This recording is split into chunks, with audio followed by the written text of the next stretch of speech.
লোভনীয় tasty smoky burger যদি পাওয়া যায় অনেক রিজনেবল প্রাইসে তাহলে কেমন হয়। আসসালামু আলাইকুম, আমি মেহেদি হাসান মিশু।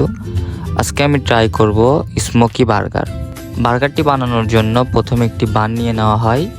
এখানে 3 থেকে 4 ধরনের সস ইউজ করা হয়, red sauce, white sauce, green sauce এবং মেয়োনিজ।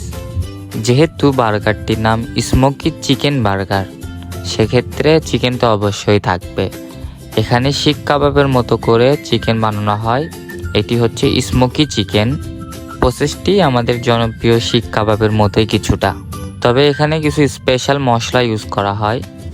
তো এরপরে শিক থেকে খুলে চিকেনের স্লাইসগুলা বার্গারের মধ্যে দেওয়া হয়। একটা কথা বলে রাখি, আপনারা বার্গারটি 2টা প্রাইসে পাবেন। আপনি যদি 2টা শিক দিয়ে নেন সেক্ষেত্রে 50 টাকা, আর 4টা শিক দিয়ে নিলে 100 টাকা।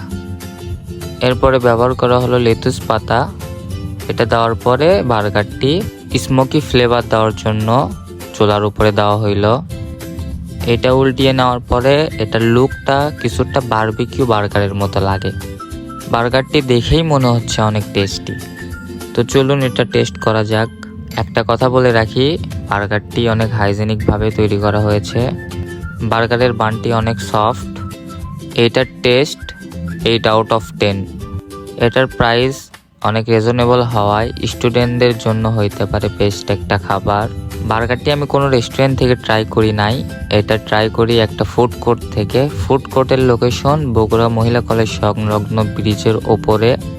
আপনারা ট্রাই করতে অবশ্যই ভিজিট করবেন বার্ন অ্যান্ড বাইট ফুড কোর্টে। আল্লাহ হাফেজ।